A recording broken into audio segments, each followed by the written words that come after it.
I was wrong about the specific location, but right about the fact that it was in a non-academic, Yes. scholarly institution in the late Yes. 60s. Now, we'll get to the tense relationship, let me put it that way, that you had with the Ukrainian community later on, the organized Ukrainian community in Canada in particular. But around these events, in your, again, recollections, you actually have very fun things to say about these non-academic diaspora institutions, such as this one here or the Shevchenko one, when you actually met Professor Pritsak. Yes, I do, and I continue to do so, unlike the vast majority of Americans or Canadians of Ukrainian background who are always putting themselves down and putting their institutions and blowing up their silly little problems into something serious. In this case, as an outside observer, not having been formed in the Ukrainian American or Ukrainian Canadian community, and having studied at great length the history of American immigration and then Canadian immigration, in which I have to be involved with. In the case of America, was 110 people. In the case of the Canadian Encyclopedia, which I conceived, 120 people, and I've had to interact with them as a director of institute. So I have somewhat of a perspective of how other communities function, old immigration communities that no longer come after World War I, and then those who came after World War II, and most recent ones, et cetera. And in that context, in that larger context, Ukrainian institutions and the Ukrainian American and the Ukrainian Canadian community come out looking very good. Of course, it depends on what your own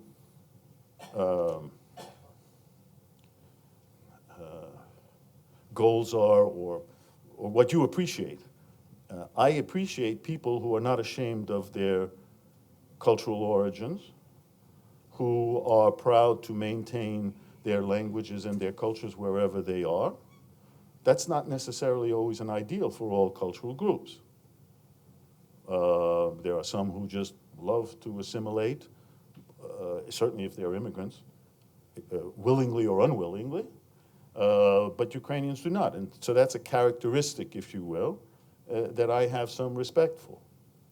And it's in that context that, as I mentioned also in this book, Ukrainians, and of course we can explain this because they didn't have a state for a long time, unlike the Germans or the Italians, et cetera. We know all of that from immigration history. That's easy to, but nonetheless, they've stood by a desire to maintain their culture and to pass it on to their offspring. And in those particular countries like Canada, where they can have some political influence and even pry large some money from the government, they've been in the forefront of that as well. And so it's in that context, and I sort of knew this theoretically. And then when at Harvard, as I discuss in this book, I finally interacted with the Ukrainian diaspora, a very small, unrepresentative portion of it that is students, graduate students at Harvard. This clearly is not representative of any diaspora, let alone the Ukrainian diaspora, but nonetheless they were. And what struck me were two things during those encounters. First of all, I came from Princeton, which is an aristocratic, entirely different world, unlike proletarian Harvard. I just came back from Harvard, and just an anecdote. Just an anecdote. A segue. This is segue into this. I came back from Harvard because I was invited down there as part of a group of 2 or 3 people who had flown down there on a jet because a major donor gave like $2 million to Harvard. So I was among the guests with him and his family.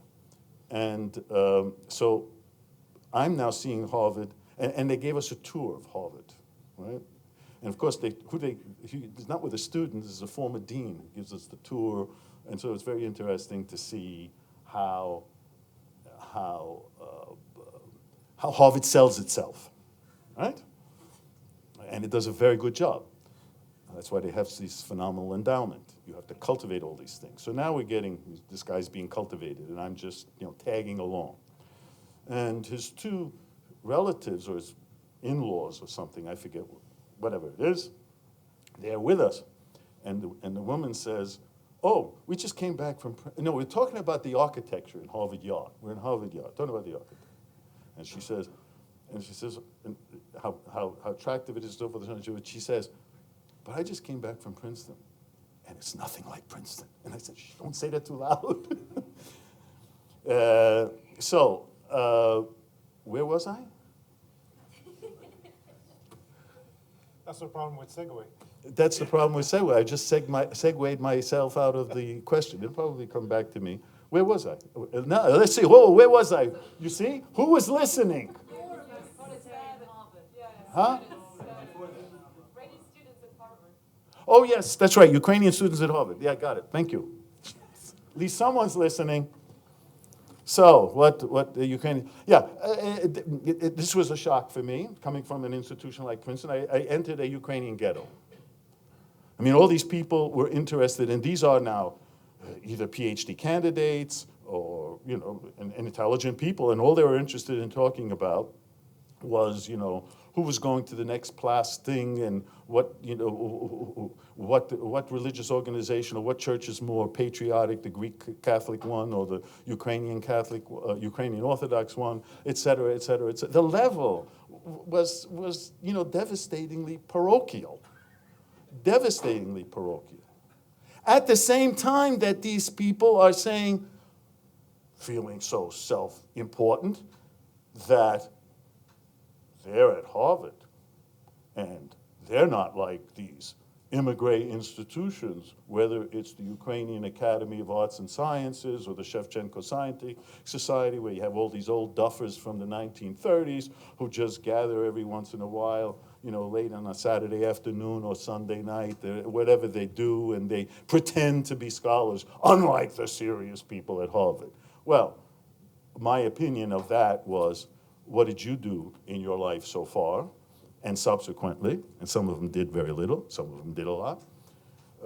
But one shouldn't be critical. And besides, institutions like this had another function. And that was not simply to, quote unquote, do some scholarly work as much as could be done outside the homeland, and some of their publications in those years do have some value, still today.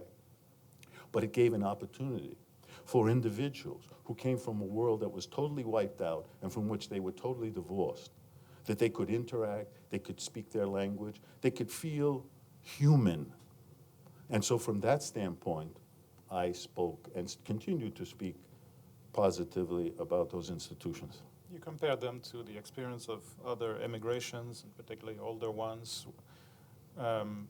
where they get together over the weekend or over bowling or golf tournaments or social clubs, and you found it admirable that actually diaspora members would spend their weekends listening to lectures on Shevchenko. Correct. That's correct. That's correct.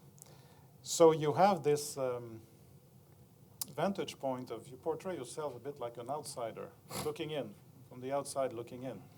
You define yourself in your memoirs as an American. You never say I'm Ukrainian. I'm an American, but you do have a territorial, in your lineage, a territorial connection to Ukraine. First of all, elaborate on that? First of With all, an Hungarian name. First of all, on the question of memoirs, this book are not memoirs. As a result of this book, and, recollections. Yeah, as a result of this book and a few other things, I am now actually writing my memoirs. That's for Danyliw 2021. That's for after I die, because they're in 7 books. Well, we'll do the first tome in 2021. Now, listen very carefully. Notice I said 7 books. I didn't say 7 volumes. Think of 19th century literature, where you have book 1, book 2, book 3, within one volume, right? Okay, so let's not exaggerate here. They're not planned in 7 volumes, they're planned in 7 books. Each of these books are somewhat substantive. It'll probably come out in 2 volumes of 500 apiece, right? Okay, so I'm finishing the 4th, and the first 4 are chronological. Those are memoirs. And the reason I mentioned that is that this text, whatever this thing, this was not a memoir. This was a reaction to questions that were given to several of us by the director of the Canadian Institute of Ukrainian Studies to answer specific things that he wanted to know in the context of celebratory things. And so, in the context of the 40th anniversary, 40th anniversary of the CIUS, so it's an institutional celebration. It was an institutional celebration, and the kinds of questions that he necessarily asked. But these are recollections. Fine, these are, and absolutely, they are. Fine, and they are personal. So the question, Professor Magocsi, was about to say Bob, but that's not appropriate here, is who are you? How do you define yourself, identity-wise? You said you're an American, but you do have a territorial connection to Ukraine in your lineage. Yeah, well, all of this is in this book, and I have, okay, I'll do it. I was born and raised like every other American in the 1950s and 1960s who came from parentage or immigrants, what we now call the old immigration before World War I, that for all intents and purposes were not interested in the concerned or even asked about their ethnic heritage. I was raised in a town that was 90% Calabrese and Sicilian. I was the only blonde. Soprano land. I was pure soprano land. I worked in one of those butcher shops where meat was never sold, but every morning the butcher went down to West End in New York to pick up the payment. So this was the world. You know, and you see that butcher shop in The Sopranos. I know it very well. Okay, so I was raised in this world as an American. You know, we were first and foremost, our identities literally were either being a Brooklyn Dodger, a New York Yankee, or a New York Giant. I was on the losing side. I was, you know, for the underdog, I was a Brooklyn Dodger. That was my identity. I came from a family. One side of the family they spoke Carpatho-Russian. And they did speak Carpatho-Russian. My grandparents, that's all they did. And the other side, they spoke Hungarian. So yeah, but so what? I had a funny name. For the Italians, they thought it was Italian. Magocsi. Sounds Italian. No problem. And that was it. That's how I was raised. And now I was raised, and that's how I felt. And I was an American patriot. And so therefore, when people asked ever, I said, yeah, I'm an American. And then what is your background? Well, so I knew my background. And my background, my background on the one hand, because I had a Hungarian name, and that's a very tricky thing too, because it's not pure Hungarian, it's actually Magyarized Russians, but Greek Catholics, nonetheless, that was there. But my mother always said, in the typical fashion from people from the Carpathian region, that she was from Czechoslovakia. Are you Czech? No. Are you Slovak? No. Well, then what are you? Oh, well, we're Carpatho-Russian. Oh, so you're Russian? No, we're not Russian. It was this kind of standard, we know this from whatever. Or simply you take the other tack, like the most famous of all of these people, Andy Warhol, and say, I'm from nowhere. Right? I mean, that's the other way of handling these questions, which are basically not of interest. This is important, not of interest. This is not the post-1945 displaced person immigration where questions of identity and, you know, loyalty to the homeland and fighting against those wicked communists, whether they're in the Soviet Union or Czechoslovakia or Hungary, this is irrelevant. No relevance whatsoever. That was the generation of the 50s and 60s that it grew up in. And so therefore I would identify myself as it. As I evolved, I became interested in these questions. Not any of my friends or any of my family, but I became interested in these questions. When I became interested in these questions, then I went through various phases. The Russian phase lasted about a half hour. The Ukrainian phase lasted probably about 4 or 5 years. I was president of the Ukrainian Student Club at Rutgers University for 2 years. And I was I had a Ukrainian girlfriend that I got dragged into, a Banderite on top of it, which scared me away forever, until recently. Not that I have a Banderite girlfriend right now. So I went through a Ukrainian phase. By the way, I'm now depicting a very typical evolution among Carpatho-Rusyns. And non-state people with no fixed identity. And then later on, I've developed into realizing who these people were. And so now if you ask me the question, the simple answer to the question is, I am an American-Canadian, a Canadian-American, American-Canadian, because I have both passports, of Carpatho-Rusyn and partially Hungarian background. So in the classic film, for hopefully some of you have seen the film, The Deer Hunter, with Robert De Niro and Christopher Walken. They look a bit Russian.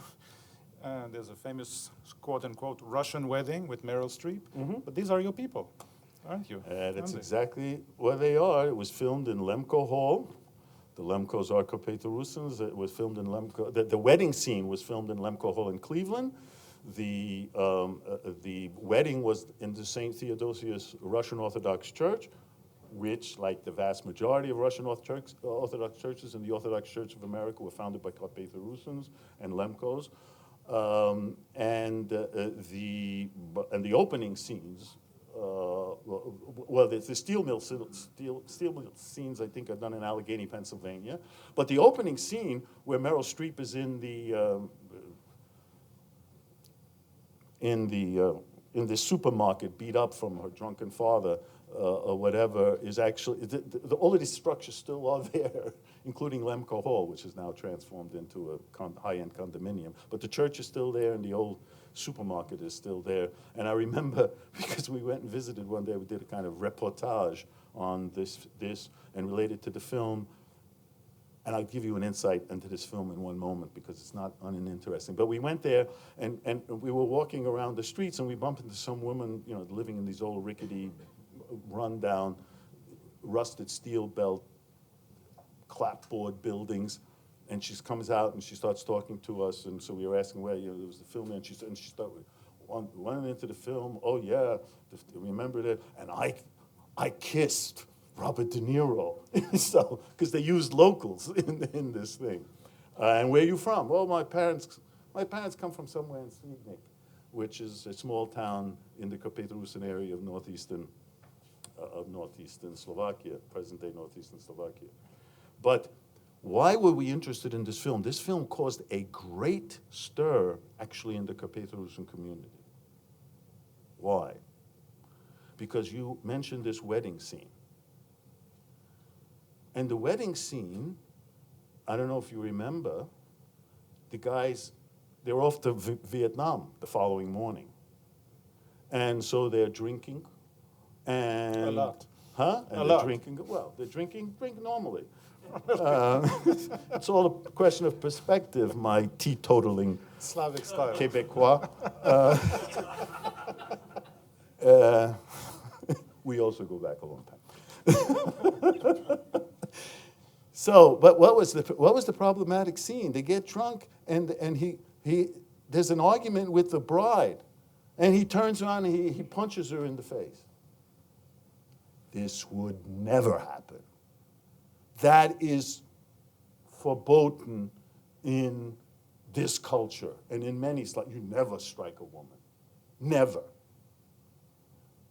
And in this kind of setting, and so it was this whole discussion of whether, because people who go to these weddings, this never happened like that. People get drunk, but they don't.